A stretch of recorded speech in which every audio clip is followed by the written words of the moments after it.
Welcome to the Probasco podcast. It's March 29th, 2022, and I'm joined by Professor Chris Coyne.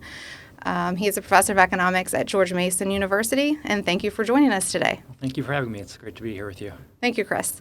So I would like to just talk in general about how you got interested in your research on the political economy of war. Sure. Well, a lot of it was just personal, being at the right place at the right time.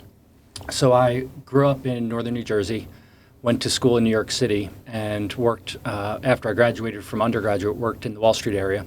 And I would actually commute into the World Trade Centers every day, take the PATH train from New Jersey into the World Trade Centers. And then I moved from there to Northern Virginia to start graduate school in 2001 at George Mason University. And 3 weeks into graduate school is when the 9/11 attacks happened. And of course, they hit the World Trade Center and then the Pentagon, which was about 12 miles from where I lived in Northern Virginia. And then not long after that, the U.S. government made the decision to first invade Afghanistan and then 2 years later, Iraq. And that kind of provided a very unfolding real-world set of events to analyze for a topic I'd long been interested in, foreign policy, international relations. And that became my dissertation, and I've been doing it ever since. So it started, literally my second year of graduate school because of the events in the world, and then I just never stopped. Yeah, I think that's always a great source for research and ideas, is just observing the world around us and what's happening. And so you mentioned that this became the foundation for your dissertation, but that also is the foundation for your first book after war. Yeah. Is that right? Yep. And so that's one of my favorite books. Thank you. Yes, I am a huge fan.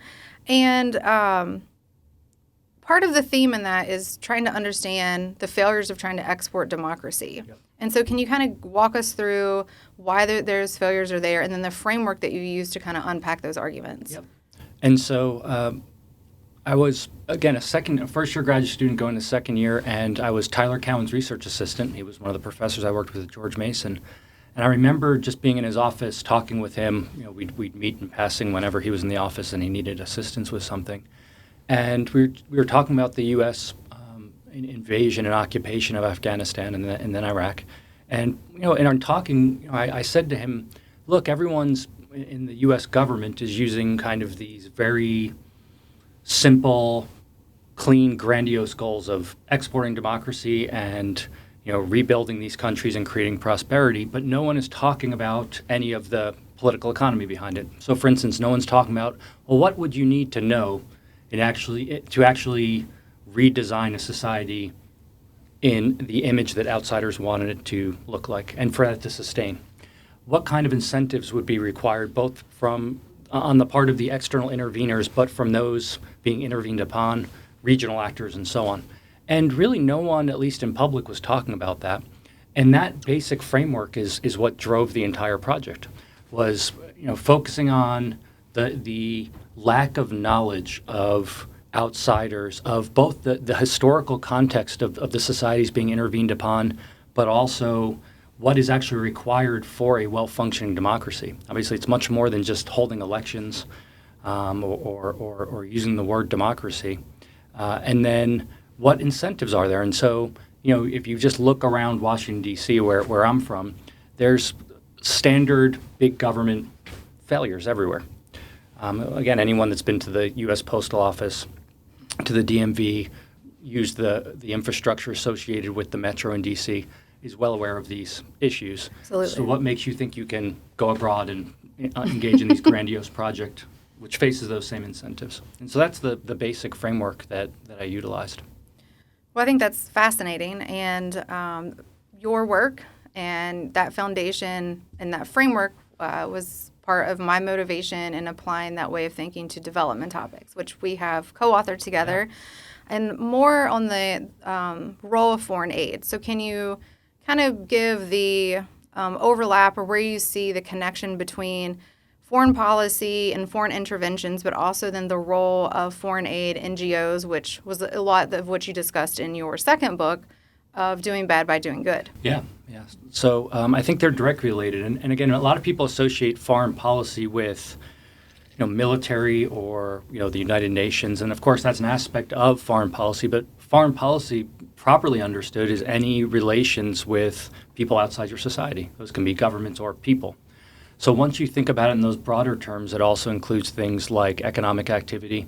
It includes things like aid provision, as well as military interventions. And so that's the natural entry point. The way the framework I was mentioning earlier kind of manifests itself is that when you give aid to someone, whether it's through a government, through an NGO, it presumes certain things. It presumes that the donor of that aid knows how to utilize it to achieve the ends, but also that they are going to be able to do so in a manner that does not generate unintended consequences that create more harm than good. And so that's the natural inroads. And of course, a lot of these things now are tied together. So, and you know this quite well from your own work, certainly since 9/11, but even before that, during the Cold War, foreign aid became highly militarized. And it became an outreach of foreign policy attached to national security and it typically follows where the military is. So, Iraq and Afghanistan were not leading aid recipients prior to the 9/11 attacks, and then they became among the top 5 recipients. There's a reason that Egypt and other countries are top recipients because of military aid. Absolutely. So these things are all tangled together. And just to kind of build from that point, when we talk about foreign aid, it's supposed to exclude military aid. Like the way that we actually talk about government-to-government assistance or from the World Bank or multilateral institutions, it's not supposed to include military support. But we see, like you said, after 9/11, that those now are very closely following each other with aid specific for military support and then these non-military support, so economic and other types of foreign aid. That's right. And so I think it's natural to see the criticisms of both foreign intervention through military and then also government aid. But it seems like, at least then, a lot of people are still hopeful that NGOs can then fill in the missing gap or provide what the government isn't able to do. And so I think that you provide an interesting perspective on the role of NGOs. Yeah, so NGOs are non-governmental organizations. In principle, operate outside the realm of governments. They hold a place where they're between pure market actors and government. That's the idea behind it. Of course, in reality, many of these things, as you know, are tangled with government, receive government funding. But in any case, and in principle, they can do good. They can provide assistance to people in need. They can help alleviate suffering, but they also can do significant harm on a variety of margins. They can foster corruption, they can create dependency effects, and so on. And so the way I think about it is focusing not whether in the aggregate or in the abstract they can do good or bad, but focusing on the context and focusing specifically on, number one, what the goal of the aid is. And so what aid can do is increase certain predetermined outputs. If people need water or they need shelter, in principle, NGOs can deliver that, but also then focusing on the feedback loops. And so what happens when aid is being spent, but it's not achieving the desired output? Are there incentives in place to adjust behavior? And where there's not, that can create problems. And as I mentioned at the outset, where government becomes entangled with NGOs, because in many cases, NGOs have just become an extension of government policy. So in the humanitarian space, there's the phrase is the NGOs scramble, where governments make budgets available and then NGOs just scramble to beat out the other NGOs to get the money. And one of the ways you do that is to placate those that control the budget, which are those in government. And so you want to become you want to please them. You don't want to do anything that's going to upset them, and you want to do what they want you to do with it, which kind of loses the non-governmental part, or at least weakens it. Yeah, I think that's an important point to emphasize because, again, I think it's not necessarily easy, but we can get those on board with seeing the criticisms of military intervention and the perverse incentives and the unintended consequences, but still trying to understand you still have a desire to try to help people. And I think individuals still think, well, if it's outside government or outside a for-profit firm. So an NGO is in this wonderful space of not being government and then also not being for-profit. So it must therefore be able to achieve the goals more effectively. So I find that very fascinating, the way that, the arguments that you've outlined. And then also, I think, frustrating in the sense of there's not a clear solution to a lot of the problems that many of us have desires to want to fix. Yeah. But I think one of the things that comes out of it, it's not a clear-cut, concrete solution, because there is no single solution. I think that's one of the takeaways. But there is a lot of low-hanging fruit to help people that are suffering that doesn't require transfers of aid or military assistance. So, economists know that wealth is created through entrepreneurship and the movement of goods and services. And so if people were truly concerned with alleviating suffering, one of the things you could do is just look for opportunities to remove barriers to trade, barriers to the movement of people. These are very easy ways to do it. It's hard to do because of politics and special interest groups. But and those things are nice from my perspective because they don't require intervening in other societies. They overcome that knowledge problem issue because you don't need to intervene and tell people how to live or know how they should live. You're simply creating space for them to figure out how they want to live, and they have the opportunity to participate, but they don't have to because there's no one forcing them to do so. Yeah, that's an excellent point. One of the other papers that you've written that I find interesting, and it's popped in my head when you were discussing that, it's kind of criticizing economists in our profession, is whenever you talk about or criticize the classical role or the classical view of national defense in economics, and even if you look at principles textbooks and the way that that's kind of discussed. So where are we in our own profession as economists in understanding and then properly educating those in terms of the role of government in national defense and then the way that it actually plays out? Yeah. So this is something that I think ordinary citizens fall prey to, but economists do as well, which is there's certain areas of life where we've kind of been, I don't know if indoctrinated is the right word, but it's been normalized that government does certain things and they need to do them, and they're associated with desirable outcomes. And national security and defense is one of them.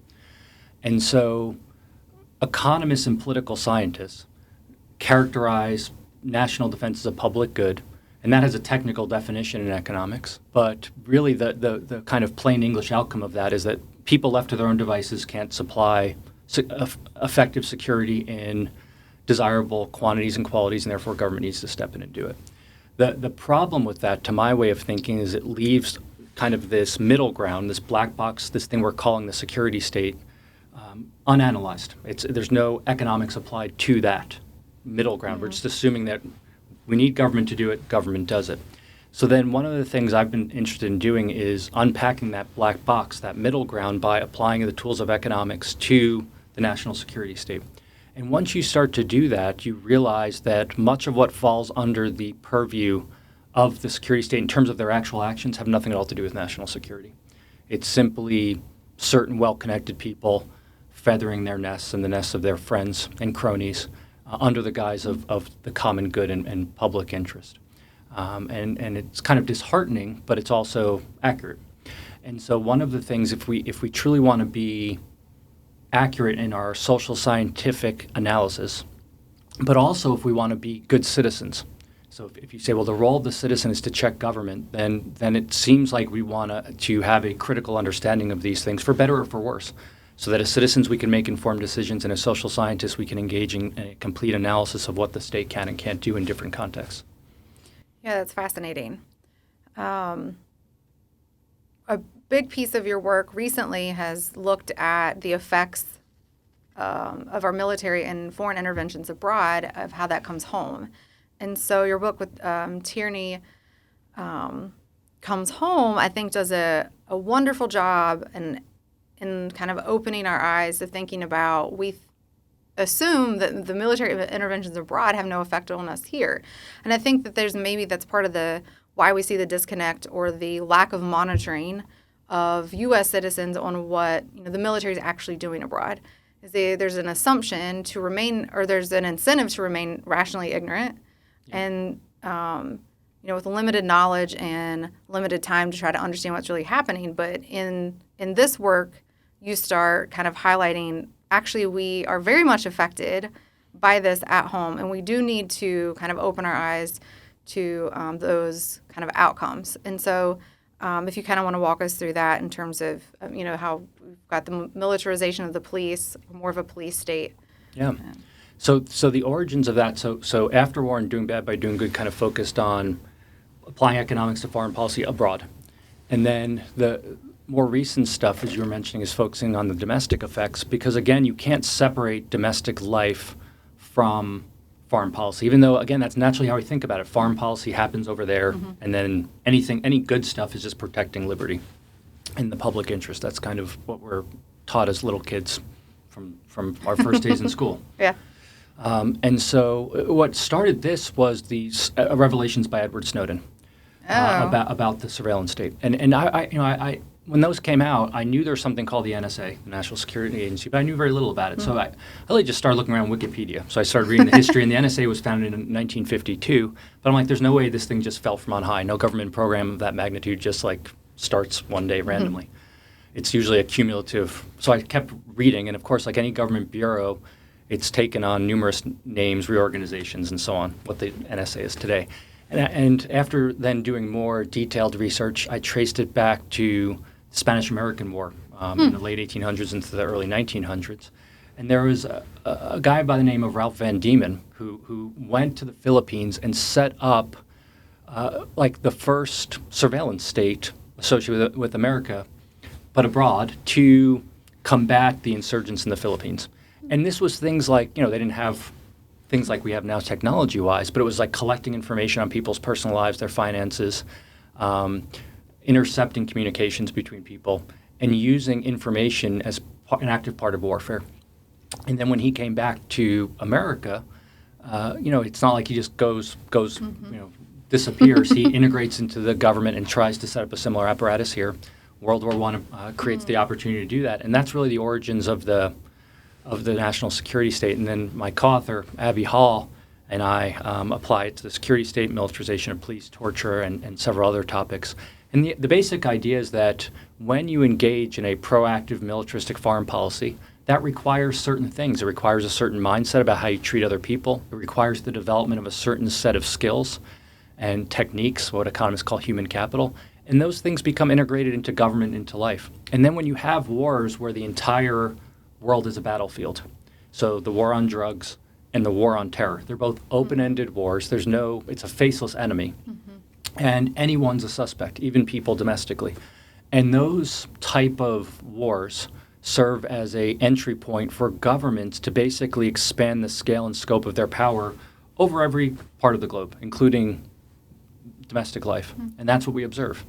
And those things just don't go away. They kind of become integrated into life, and they become normalized where people don't think about it, and people become indifferent to it. So if you look at polls, a lot of Americans, unfortunately, to my way of thinking, but they'll say, well, I have nothing to hide, so it's okay that the government's doing this. But that, of course, assumes that only benevolent people are going to be controlling those levers of power in the future. So how have you seen it, and what are some of the examples that you guys walk through in the book of where, specifically it's manifested? Yeah, so the surveillance state's one of them. And the government, and again, anyone that's read history, and I admit I didn't know a lot of this, and it's not deep history, but just going back to the 70s, if you go back and look at the Church Committee, named after Senator Frank Church, and in the 70s, late 60s, 70s, a bunch of revelations came out, and including in those was that the FBI, the CIA, the NSA, they were all violating their charters. And so the CIA was planning to assassinate foreign leaders and spying on people domestically. This was the civil rights movement and anti-war protesters, as was the FBI and NSA. They were engaging in little break-ins to private people's homes. And this all came out. And the Church Committee did a investigation, and it's available online. It's like 6 volumes. It's not like fun reading, but you can work your way through it, and you realize the extent of what they were doing. And it was, the most extensive surveillance of domestic citizens, in addition to foreigners, certainly in the history of America, and set a extensive security apparatus.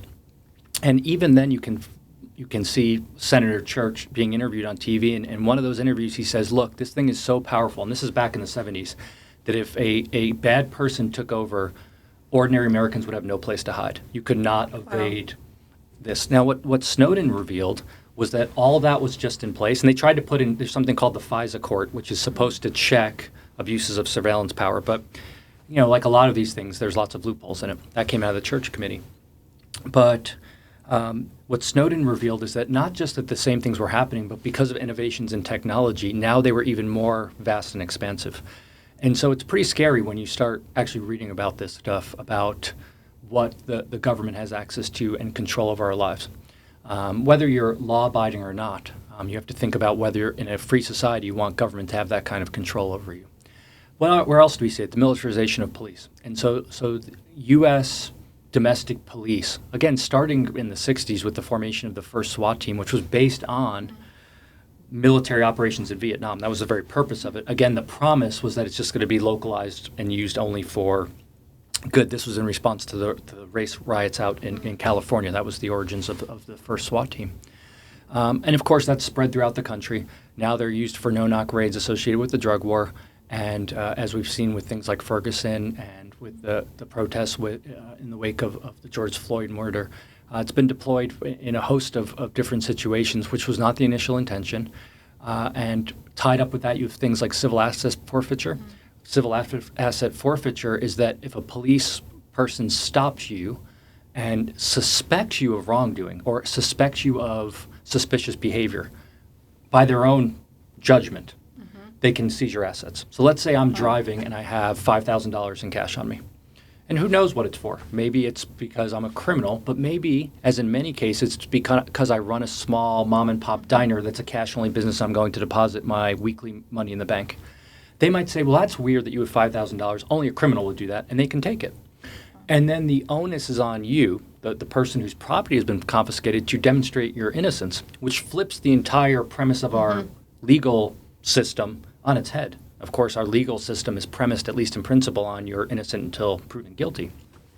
And of course, if you're a small mom-and-pop shop, to stick with that example, you don't have the resources to combat government in court to seize your property. Now, there are nonprofits like the Institute for Justice that fights these things, but it's devastating to people's lives. And I remember several years ago, the New York Times did a whole series of profiles on people that had been caught up in these webs, just ordinary people, law-abiding people that had their property and lives destroyed by this.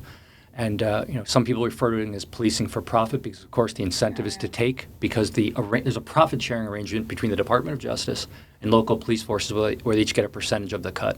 So and there's no accountability if they get their assets back. So it's not like you took the assets, now I'm going to sue you for taking my stuff. Of course. So those are just a few examples of it. There's several others as well. So you mentioned George Floyd and some of the kind of aftermath from those events, even before George Floyd. And I was kind of curious of your thoughts on how states and even local governments handled COVID and the COVID response and with the pandemic, of if you would see any connection between, the surveillance state or how the police has become more militarized, of either kind of the lockdown aspect, but then also with the protesting, either with the protesting either because they didn't want to be locked down or the protesting from the wake of George Floyd. Yeah, so it's interesting. What my understanding of the response in America to COVID, there was actually significant variation across the country based on local politics, which I think is a good thing. That's typically given that government's going to do stuff, we want it pushed down locally and variation so that people have exit, right? Whenever one of the ways around government power and force is to allow people to have exit. But even within places, of course, that it doesn't work perfectly, but it's something. And so, in different places we saw different responses. It was nothing, at a national level like what we observed in China and Australia and other places, which really were like police state type responses with direct state surveillance, people being pulled from their homes, being thrown into kind of these COVID camps where they had to stay for an amount of time and they had no ability to exit if they wanted. And so actually it's not as bad as it could have been. That's a good point. I'll say that. Yeah. Now, the interesting thing with the response to the Floyd stuff is that you had people who were simultaneously saying, those who are saying you can't get together in big groups and you can't, it's bad and needs to be broken up. They allowed for the Floyd protest. Right. And that's an interesting, I think if anything, I'm not taking a position one way or the other. I think it demonstrates how politics drives things. Oh, yeah. And for better or for worse. Right. And so, if you think that's a good thing that happened, then that's fine, but understand it's because the political winds were blowing that way. That way. Happened to be. And if they're not blowing that Yeah. way, then it wouldn't have been fine, and vice versa. And so that's kind of the interesting thing, I think, coming out of that. I think the bigger thing is that it shows, again, the difficulties of the state doing public policy and healthcare policy, especially during real time while things are unfolding and when you have politics involved. Because things get really ugly really quick. Yeah. So you mentioned the political winds, and I think that's a good transition to your latest book, Manufacturing Militarism, and kind of understanding U.S. propaganda for war. And I think that this is, again, one of those issues that maybe people either don't think about, or even whenever it's brought up, their gut reaction is to assume, well, no, there's no way that in our country we would face this. Or maybe that was in World War I or World War II, but not currently. And so I think that it's an excellent project and something that is very relevant, unfortunately, in some aspects, very relevant. So kind of walk us through what you and Abby Hall, your co-author, kind of outline in this book. Yeah, so as you said, a lot of people associate propaganda with dictatorships and totalitarian regimes and not democracies, and certainly authoritarian regimes actively employ propaganda to maintain power. And what propaganda is the purposeful provision of either partial information or altogether false information for some political purpose. But democracies have done this too. All governments do this. It varies how they do it, but all governments do it. And I think that recognizing that and appreciating that is like step number one. And in some sense, it sounds obvious, but as you said, it's not to many people. And then our natural gut reaction is to think my government would never do that. Especially, if your government has invested a lot of time talking about how they're the beacon of freedom and liberty and democracy, like the American government. Now, as you said, during the World Wars, it's not like the U.S. government hid that there's something called the Creel Commission. The very purpose of the Creel Commission, the Committee for Public Information, was to control information flows about the war. There was like the 4-minute speeches, the Minutemen they were called, that would go around and give public speeches, these shorts, and they were trained to do so. And it was to provide the government's perspective on what was happening in the war and why citizens should stay supportive of it. And they needed that.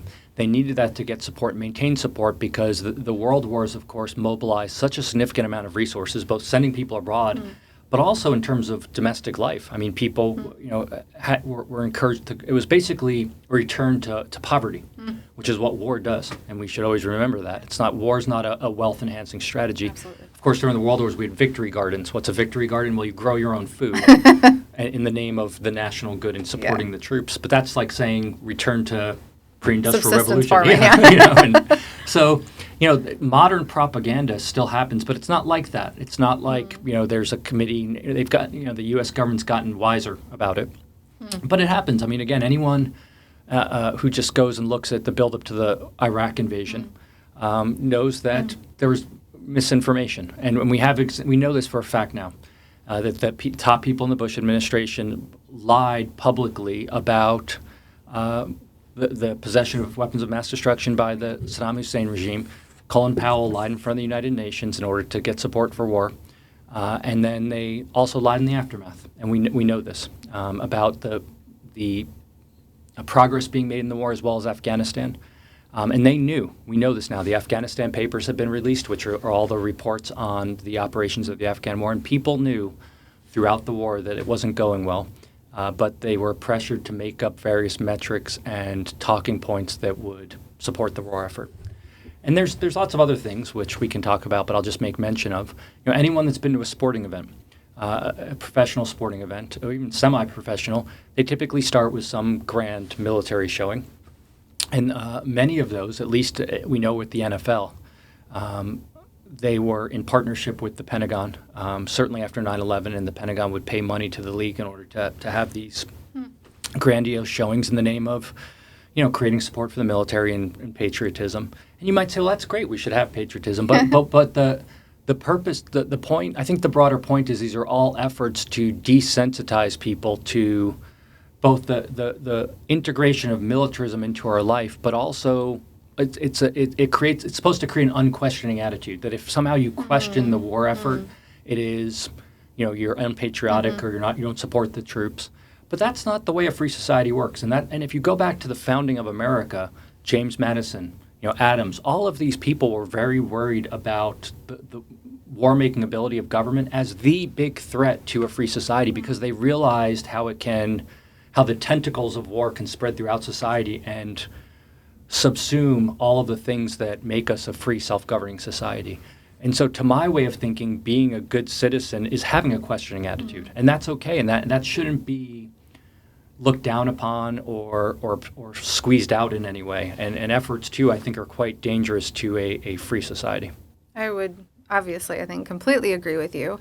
And so that leads me to another thought, and just kind of reviewing your work, is are we currently experiencing a culture of militarism? Do you think that I think that you're right, there's an overlap between being patriotic and supporting the troops or being in favor of the military. But it doesn't have to be that way. And I imagine throughout history it's kind of ebbed and flowed, but I guess in terms of the amount of the propaganda, the way that it kind of has manifest in current times, and the amount of expenditures that comes from our government to support these war efforts abroad, and even the kind of bringing it back home in the surveillance state. That's a tremendous amount of resources and monetary and opportunity cost of those. So do you think that we've just kind of shifted our public opinion, or our public life is more of a culture in support of these types of efforts? Yeah.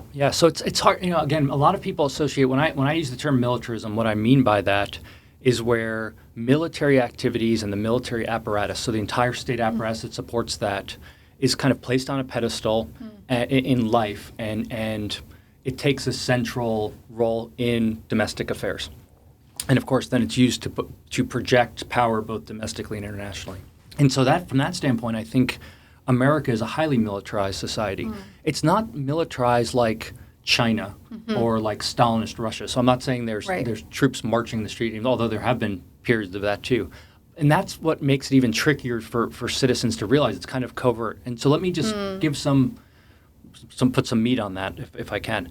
$1 trillion a year is what the U.S. government spends on the military. That's not just the base budget, which is $600 to $700 billion, but when you take into account Veterans Affairs, the Department of Energy, where the atomic program is housed, as well as interest on the debt.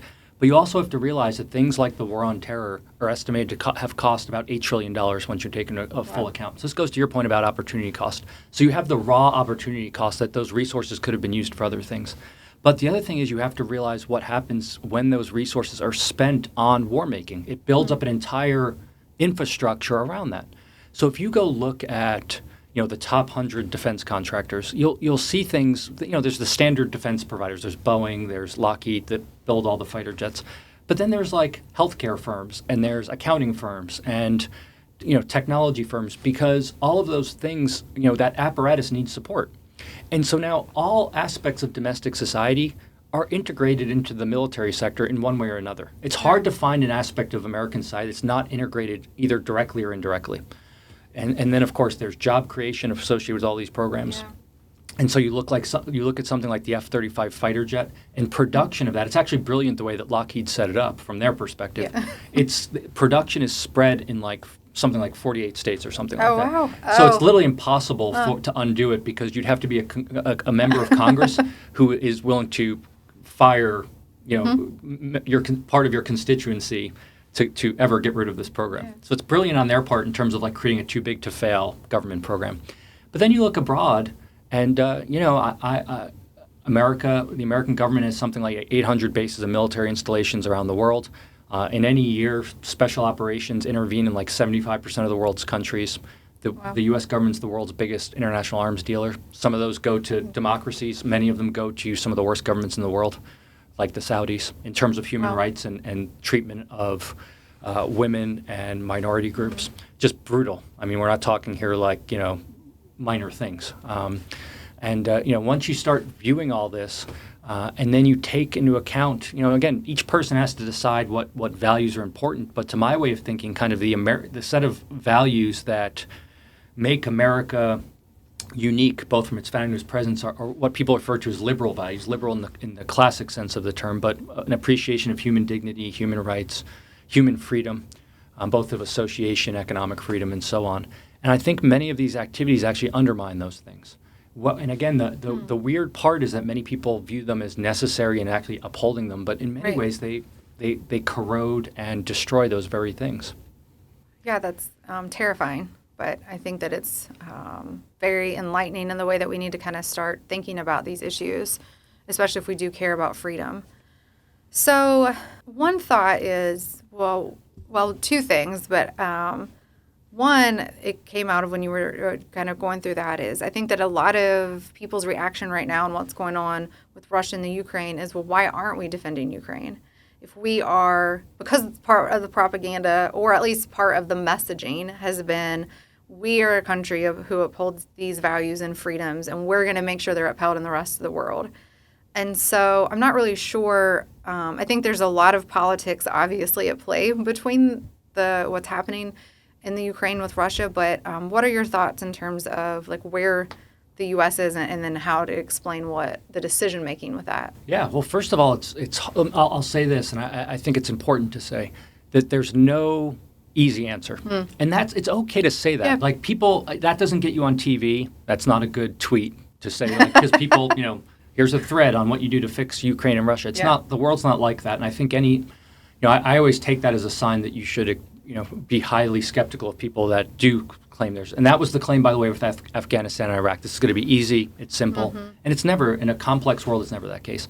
At the same time, I think during moments like now, it is imperative to be critical of various actions by all parties. So you can simultaneously be skeptical of simple claims by members of the U.S. government or policymakers, and be,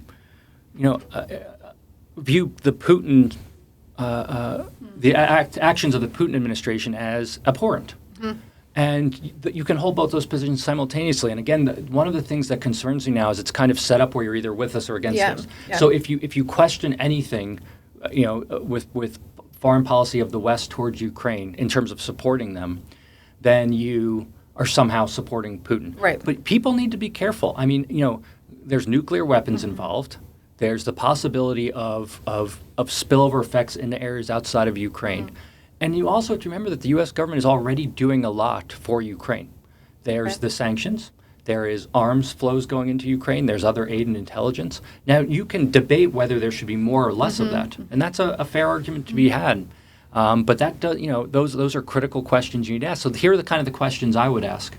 They're questions. They're not answers. What has changed now from what happened in Afghanistan and Iraq?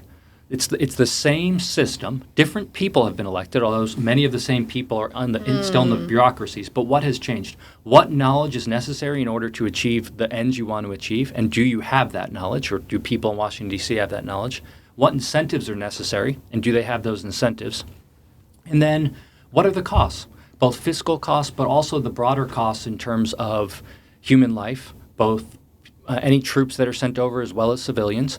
Because, of course, civilians are being killed now, but if you make the war worse, you can see a scenario where more civilians will be harmed. And if you think that's an overstatement, just go look at Libya under Obama, which is the Obama administration overthrew Gaddafi, who was a terrible dictator, but then it has led to a civil war that is still ongoing and has led to the slaughter of many innocent people. And Obama, in reflecting on his presidency, called it the biggest mistake of his presidency. And so, to my way of thinking, that's not a stopping argument by itself, but it's a lesson in needing to be careful and a constructive, thoughtful thinker, especially when the kind of the drums of war are beating. Because when the drums of war are beating, it's usually the time when everyone gets on board, and any questioning kind of attitude is pushed by the wayside and dismissed. And so, that's not a concrete answer to Ukraine, but there is none. Yeah, absolutely.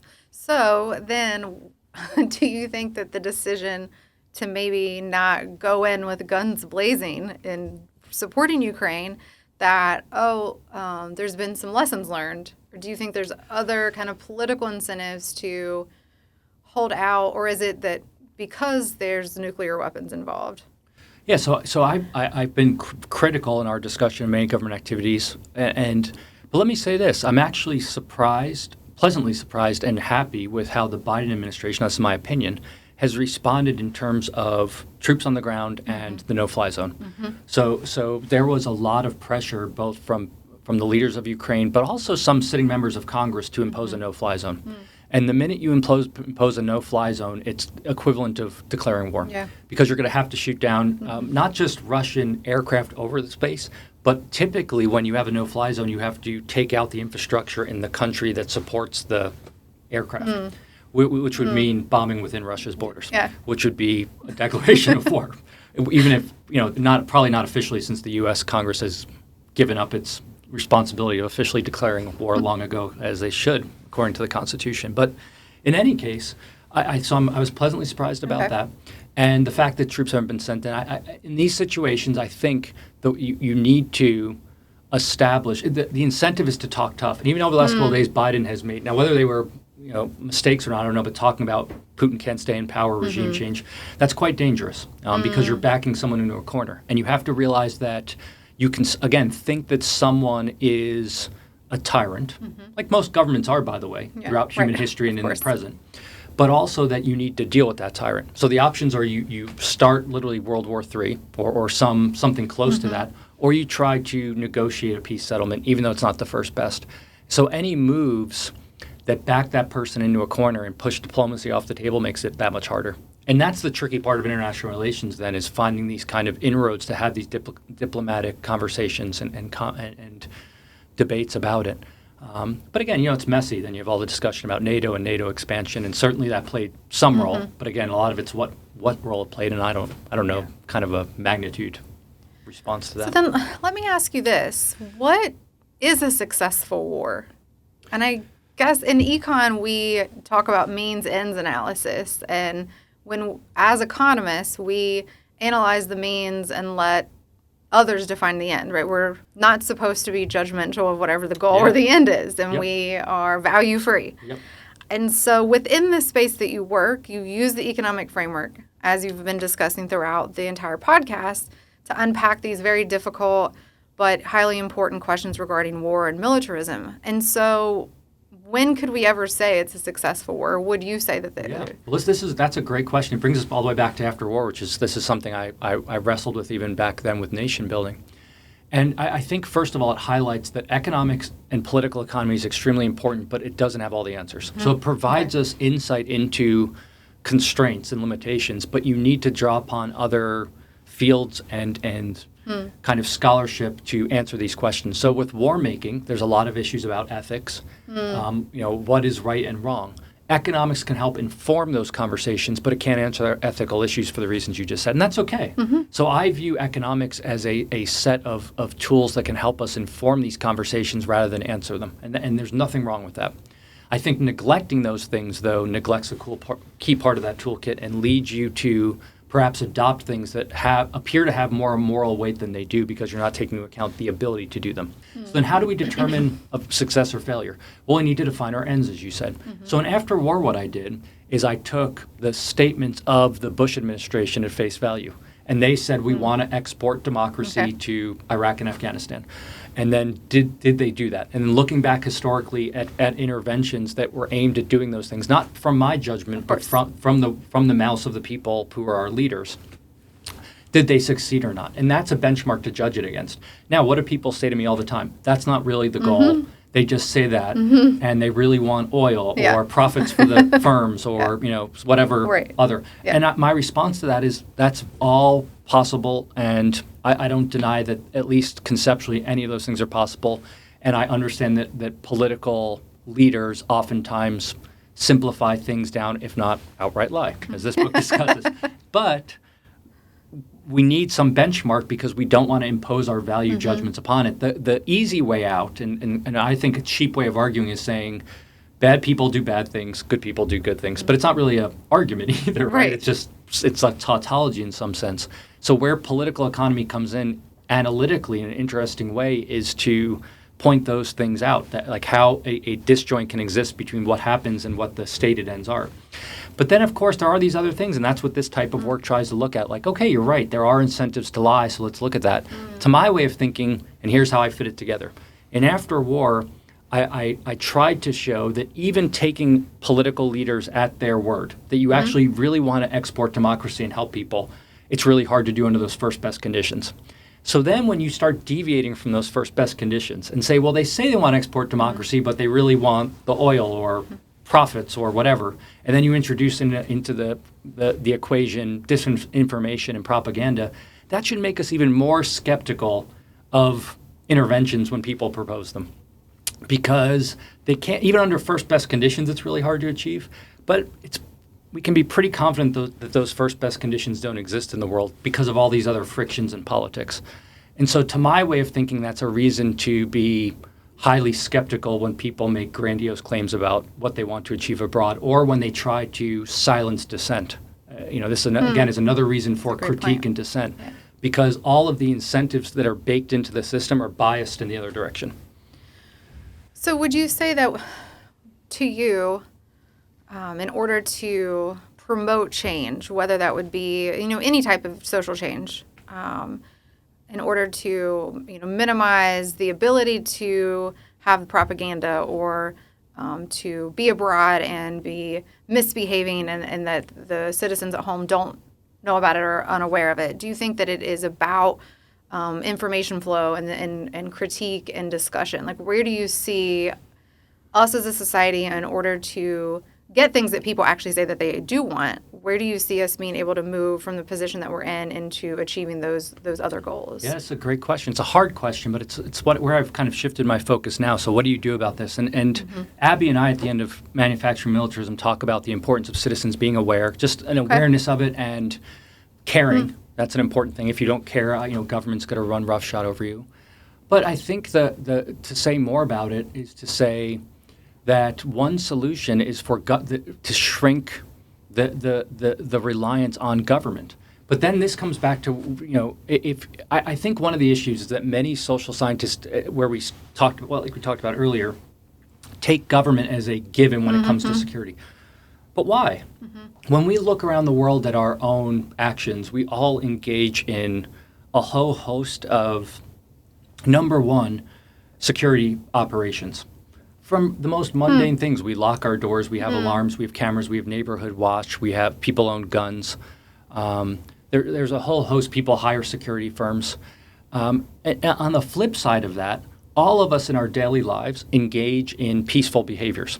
We take it for granted because we do it, but life, if you think of life, there's human action, and then human action can be peaceful behaviors, those are positive sum behaviors, but then conflict behaviors. And conflict is any time where people's preferences conflict. Now, within conflict, there's two ways of dealing with that.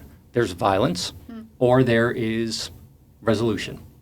And we do this all the time. Again, we take it for granted. Just think about your own life. You're at home with members of your family, and you want to watch one movie, and someone else wants to watch another. You could resort to violence to resolve that, but most of us engage in compromise. Not everyone. There's moments of violence in life. Now, why not just take that logic and scale it up? That's what international relations is, and we don't need government to do that. We already do it. The problem to my way of thinking, the problem with granting government, national government, the privilege and putting them on the high pedestal of protecting us is it gives up the game. It gives up the game because it says that people can't do it. But in doing that, it's not just an immediate thing. It also atrophies our ability to engage in self-governance. And thinkers like Alexis de Tocqueville, who of course wrote the book Democracy in America, and more recently thinkers like Vincent Ostrom, pointed out that self-governance is not something that's innate. It's like, it's the equivalent of a weightlifter or a marathon runner. If you don't develop those skills through practice and cultivation, you lose them. So imagine you're just starting out running. Your lungs hurt. You run like 100 feet and you're doubled over. Yeah. But if you keep doing that and exercising, you build up those muscles. It's the same thing with self-governance. If you don't engage in the process of negotiating conflicts and figuring out how to resolve them peacefully, those skills atrophy. And once you appreciate that, anything that can push that to the individual level or lower towards the individual level, which doesn't mean atomism, because of course we interact with people all the time, to my way of thinking, is a good. Now, of course, people are going to say, well, what about international relations, and how does locking your door defeat China?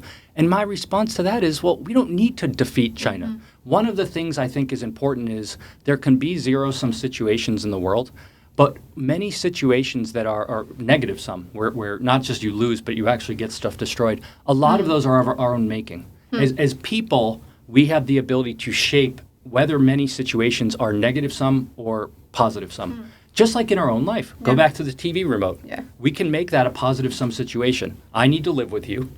So you get to pick the movie tonight, I get to pick tomorrow. Yeah. Or we pick out of a hat or flip a coin. A negative sum is I'm going to fight you over this. Right. And the stronger person gets the TV remote. Yeah. That's not a very pleasant way to live. No. But if you think about international relations, oddly, people say, no, it has to be the fighting over the TV remote. Yeah, that's true. And it's a bizarre way to view the world. It is. And it's not how we view it in our daily interactions. And then it just collapses into nationalism, which is like, I don't like them because they're Russian or Mexican or Chinese. But what a terrible way to live. Yeah. What a terrible way to treat other human beings. And it certainly cuts against fundamental liberal values of human dignity and cosmopolitanism, treating other people as people. And none of that is like a kumbaya. If we just hugged it out, the world would be a peaceful place. There's always going to be violence. There's always going to be conflict. But again, it is to say that we have a much greater scope and ability to influence where that line is between violent responses and peaceful responses to navigating conflict than we give ourselves credit for and that governments give us credit for. And by simply turning that over to government, this is what I'm saying. We've given up the game because we're saying, no, I can't do it. You do it for me. I'm a child. Yeah. You mom and dad, you resolve the conflict, but you resolve it through violence. Yeah. Which again is an odd way to live, and in most families, that's not how it's done. Parents don't resort to violence to resolve conflict between those that live under them. And when they do, we typically despise it. That's right. Because it's a horrible way to live with other people. So to my way of thinking, we should take those same principles and apply them in general. And if we did, I think the world would be a much better place. Yeah, I think that's a great illustration, a great way of thinking. One thing that you said made me think of, it's always been confusing to me how so many people that, again, espouse these values of freedom and personal choice when it comes to certain types of conversations, and not just with foreign intervention in terms of military, but when it comes to things like trade and immigration, it becomes an us versus them. And so when you said, how are we going to defeat China? That's not the right question. For one thing, it's people. It's people in other countries. And I think that if we can get that in the conversation more, to understand that it's not Americans versus Russians, these are all people that happen to be unlucky or lucky, depending on who you are, that was born in another country. They're no different than you and I.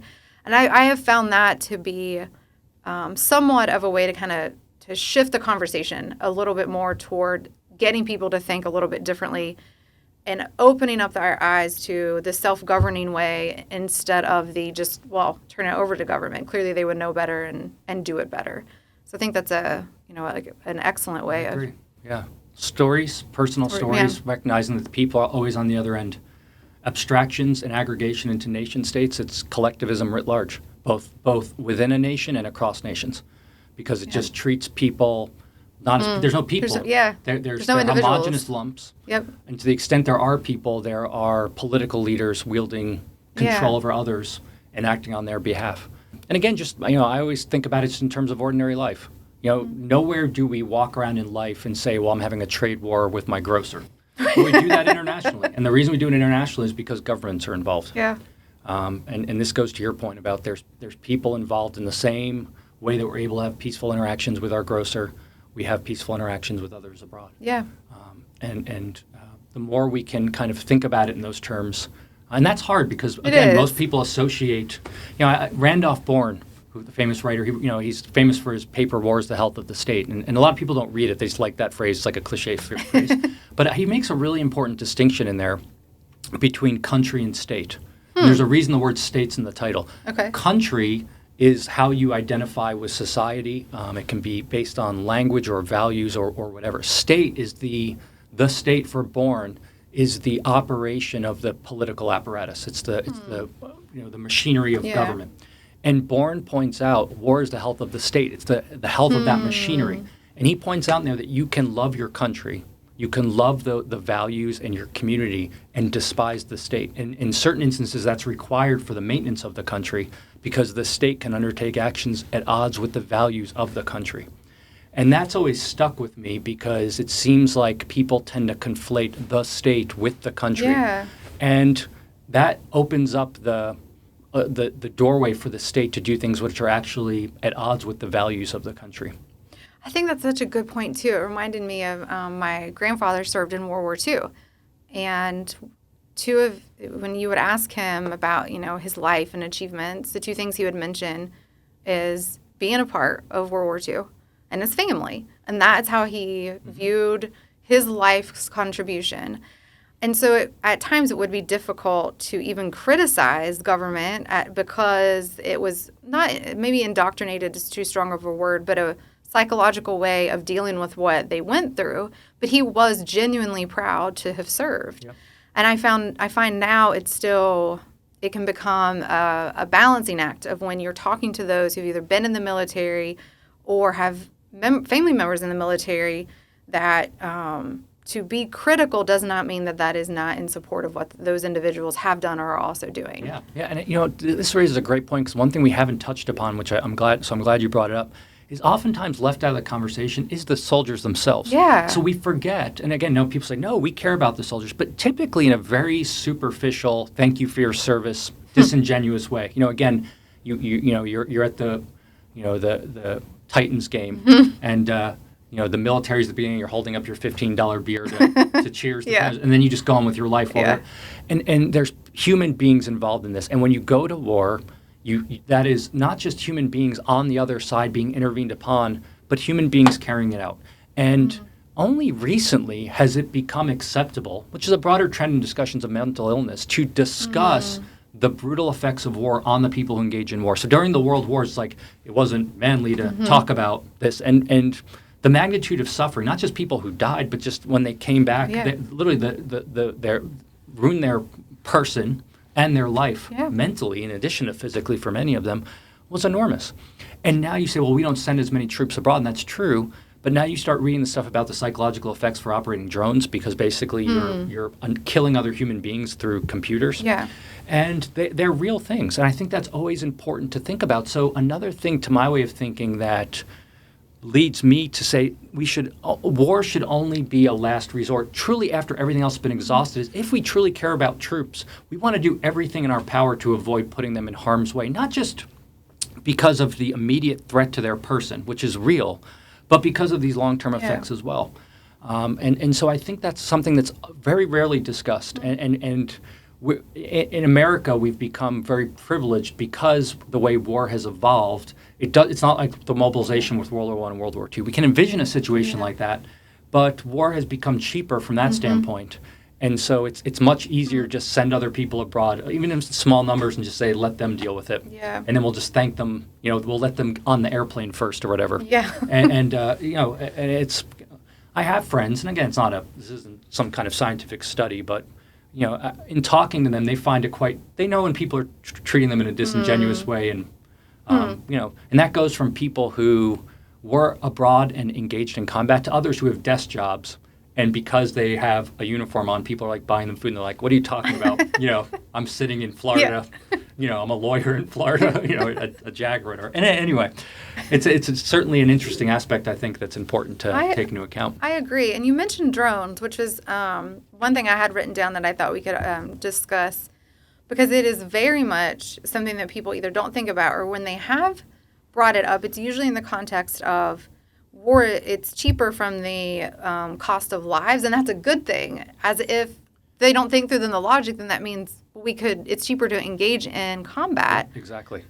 And then there's no discussion of the aftermath of or who's operating the drones or what that, there's still people involved in that whole process. Yep. So I should mention my co-author, Abigail Hall. Her dissertation at George Mason University was on the political economy of drones, and we've written some joint work on it, and she's done work on her own as well, so I'll give her a plug here. Yeah, absolutely. But, it's fascinating. I think that robotic warfare in general, It's clearly here. It's going to evolve further, but it's scary on a variety of margins. And one of them is the people on the operators.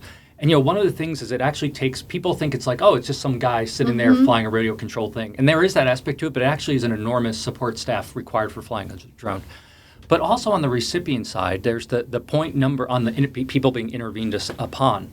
Number one, there's the point you raised, which is to the extent it lowers the price, it pushes, all else constant, pushes you down the demand curve, and you're going to get more attacks, all else constant, more use of it abroad. Yeah.